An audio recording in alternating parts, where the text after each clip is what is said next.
of delegated legislation. I thank you, Madam Speaker. Honorable Leader of Minority. Madam Speaker, I will say just a few things.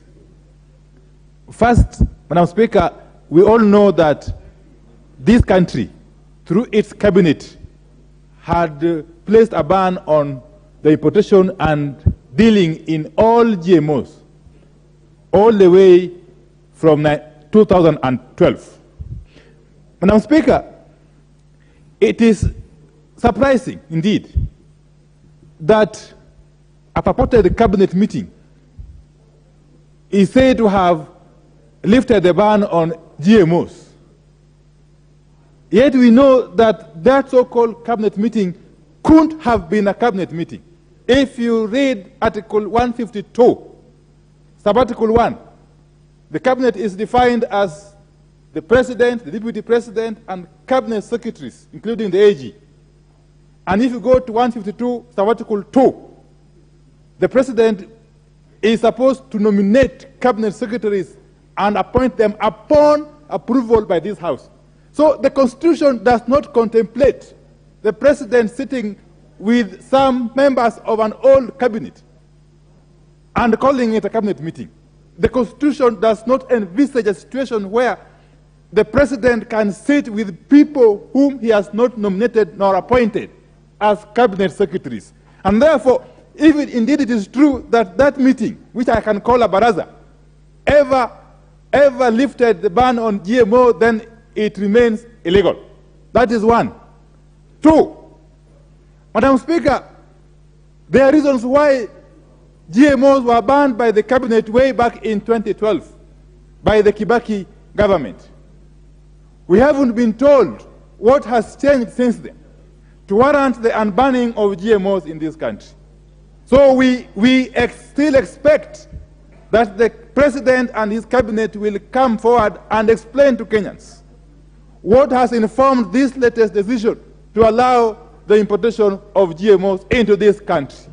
Secondly, Madam Speaker, it is the matter of the importation of GMO maize, as pronounced by the Cabinet Secretary responsible for trade and industry. Madam Speaker, first and foremost, I believe we are creating an artificial shortage of maize. I strongly believe that we have got enough maize in this country, including maize which is currently being harvested by our own farmers in Rift Valley and other areas of this country. And even if it were true that there was some shortage of maize in this country to warrant importation of maize, why do you import GMO maize? Do we have a shortage of conventional maize in the market? Are we having a shortage of conventional maize in the world market to warrant us importing GMO maize for the first time in this country? And secondly, Madam Speaker, secondly, this importation of the 10 million bags or so of maize, when was it sanctioned? By who?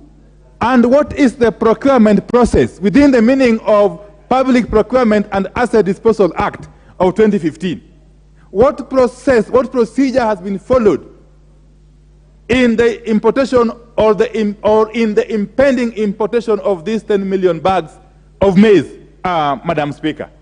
Could we be creating an artificial shortage, creating a crisis to enable racketeers to start benefiting from issues that actually are of great concern to the country? As Honorable Janet was saying a while ago, there are reports that already maize has docked in Mombasa. When was this maize imported? When was the procurement done? From who? At what cost, Madam Speaker? Madam Speaker, as we speak, farmers in Rift Valley are facing a serious threat of being left with their maize in their homes or in their farms. Because if you bring in this maize, Madam Speaker, and somebody is saying that farmers are hoarding maize, farmers are not mad. They are not crazy to hoard maize for nothing. Every other farmer would want to sell their produce to get money. Farmers have got no school fees. Farmers are having problems. No one in their right senses would hoard maize or any other commodity if they can sell it and get money. And therefore, the argument that farmers are holding maize is not true. Farmers in this country have suffered for too long. I thought that this government was going to come to their aid. But how wrong was I?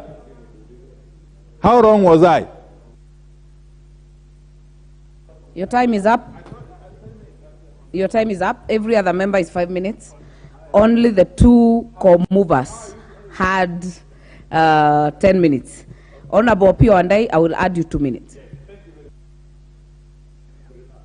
Madam Speaker, I was just saying that I had hoped, given the rhetoric that brought this government into being or into office, that they would do the noblest of things and protect our farmers. But if in the first 60 days in office, the first targets, the first victims of this government are farmers, the first victims of this government, which came into power on the basis of hustler empowerment, is farmers. Farmers in Western Kenya, farmers in Rift Valley, farmers in Nyanza. Madam Speaker, how callous can the government be to subject farmers, hapless farmers, to this kind of misery, Madam Speaker? So members need to stand firm and defend our own farmers and call out the Cabinet Secretary for Trade and Industry. A cabinet is such an important institution that we cannot extend jokes and juvenile pranks, Madam Speaker. Madam Speaker, Cabinet Secretaries swear to uphold the Constitution and protect the dignity of the offices that they hold. And therefore, I will fully support any effort or any initiative to rein in such Cabinet Secretaries that will subject this country to unnecessary